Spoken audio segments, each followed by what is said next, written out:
Hello everyone and welcome to Inside the Americas. In this week's programme, can Bernie bowl over Brooklyn? That's what the Sanders team is hoping to achieve as they campaign flat out in New York. We'll take you on a tour of the area where Bernie Sanders grew up. After a shocking spate of suicide attempts, Canada is asking what more can be done to help Aboriginal communities where poverty and depression are rife. And can you imagine asking to pay more tax? Well, that's what one group of wealthy Americans are doing, petitioning their state governor to hike tax rates for the rich. But let's begin with the race for the White House.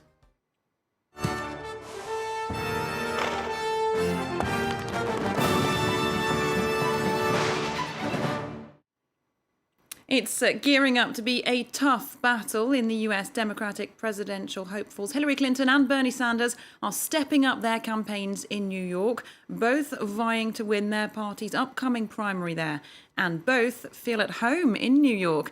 Clinton represented the state as senator for 8 years, while Sanders was born and raised in Brooklyn. Our correspondents have been tracing his roots in the neighbourhood to find out whether locals there really are feeling the burn.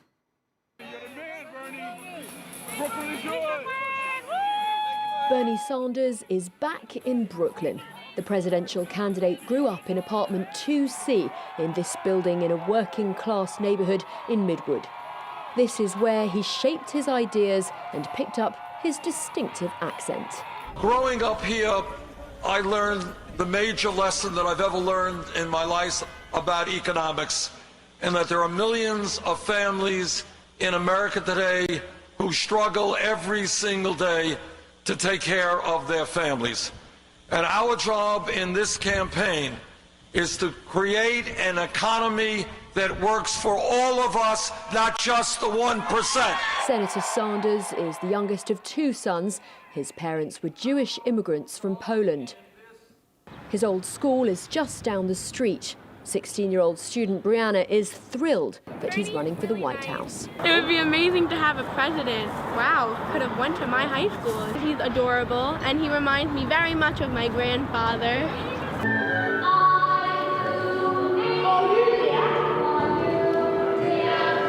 Bernie Sanders' school friend and college roommate Steve Slavin says that even as a boy, he had a keen sense of justice. He said that he hated to see big kids picking on little kids. And now, running for president, he's really the candidate of the little kids.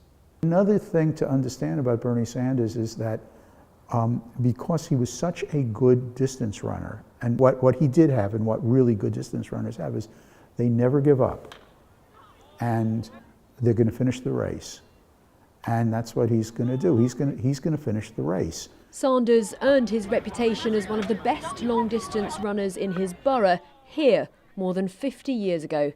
Now supporters hope that his perseverance will pay off and that his old-school Brooklyn charm will capture voters' hearts. Authorities in an Aboriginal community in Canada have declared a state of emergency after another spate of suicide attempts, including 11 on a single day.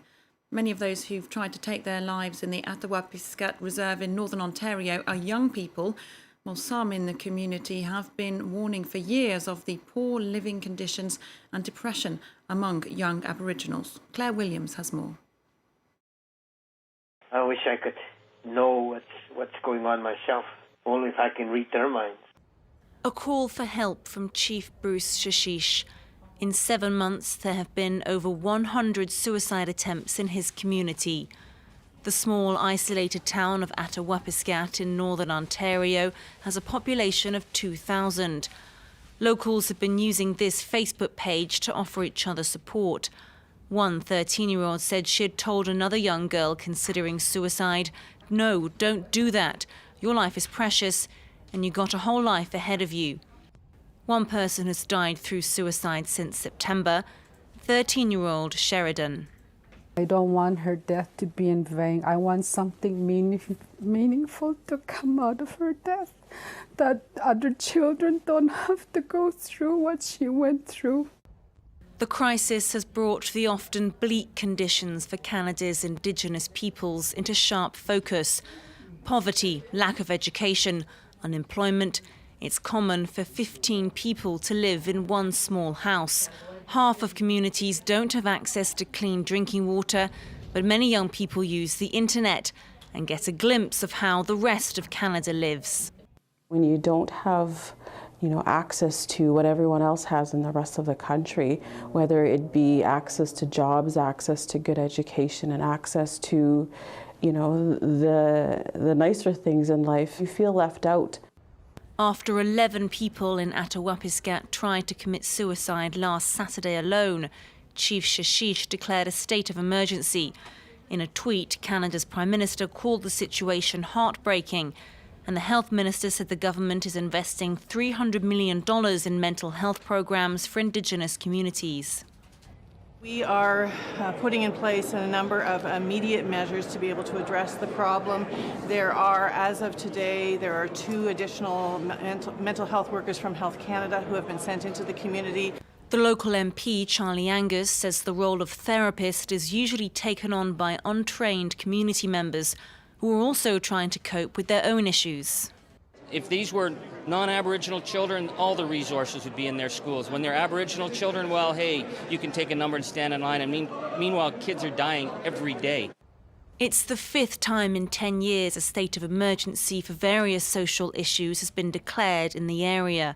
And many locals say they still feel forgotten. Next, it's been a big week one way or another for female politicians in Latin America. In Peru, Keiko Fujimori, daughter of the former dictator, made it through to the second round of the presidential election. But it's been a bad week for former Argentine leader Cristina Fernández de Kirchner, who's facing a corruption allegation in court. And in Brazil, the prospect of impeachment is looming ever closer for President Dilma Rousseff. Furious words from Dilma Rousseff as she fights for political survival. There is no longer any doubt about the coup, the farce and the betrayal underway. Efforts to impeach the Brazilian president gained momentum on Tuesday, a congressional committee voting in favour of the process. This as her vice president Michel Temer sent an audio message to his supporters, allegedly by accident, speaking as if Rousseff had already been removed. And in the latest blow to her efforts to block impeachment, the Progressive Party left her fragile coalition, most of its 47 lawmakers now likely to vote against her. 4 months after she left office, Argentina's former president, Cristina Fernández de Kirchner, is finding herself in a tight spot. A federal prosecutor has asked that she be included in a widening investigation into money laundering. Her former transport secretary and her close associate have been arrested in separate corruption probes. Another money laundering probe into hotels owned by her family has also been relaunched. Travelling to Buenos Aires to meet a judge, Kirchner, however, showed she still enjoyed public support, with hundreds greeting her in the Argentinian capital and protesting outside a court. And in Peru, Keiko Fujimori, the daughter of former strongman Alberto, came out on top in the first round of a presidential election. She's heading for a runoff vote with another conservative candidate, former World Bank economist Pedro Kaczynski. The US-educated former congresswoman lost the previous election in 2011, her father's controversial legacy weighing on her campaign. Alberto Fujimori, credited for pulling Peru out of an economic crisis and defeating the Shining Path Maoist rebels, is now in jail for ordering mass murders and kidnappings in the early 90s. Next, more tax, please. That's the plea from a group of American millionaires who say authorities don't take enough of their wealth for the public good. More than 40 rich New Yorkers are asking the state's governor to help shrink wealth disparity. Shona Bhattacharya has more. It's one of the wealthiest cities in the world. New York is home to some 380,000 millionaires, worth an estimated total of 250 billion euros. But very little of that money ends up in the hands of the city. Now some wealthy residents want to change that. Lindsay doesn't like showing off her millions. She lives in a simple apartment for New York standards.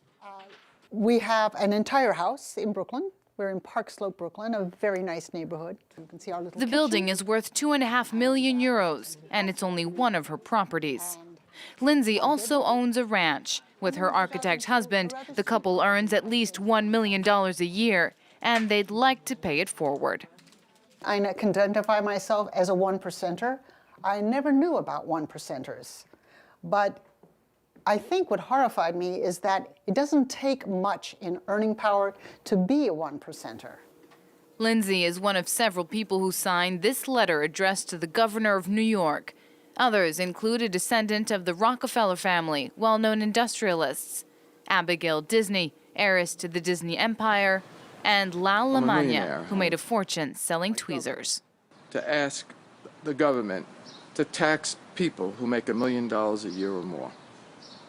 If my taxes were raised 1% or 2%, my life would still continue. And I think, I would hope, that, or I'm given the understanding that that would really make a huge difference. The initiative came from policy insiders who are convinced that kickstarting the economy begins with better redistribution.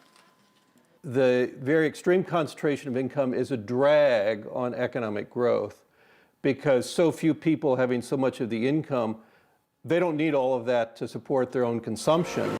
In the U.S., those who earn more than 600,000 euros a year pay only 7.65% income tax.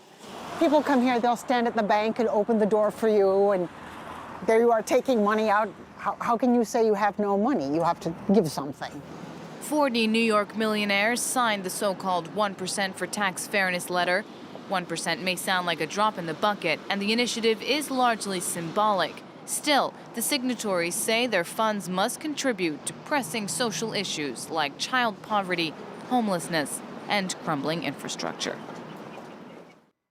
Finally, it's the end of an era for basketball fans. Legendary NBA star Kobe Bryant is retiring after 20 years playing for the Los Angeles Lakers.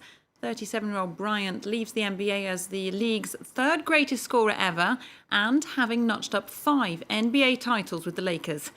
Well, ticket prices soared for his very last match against the Utah Jazz, with fans paying up to $1,000 to see Kobe Bryant's farewell on court.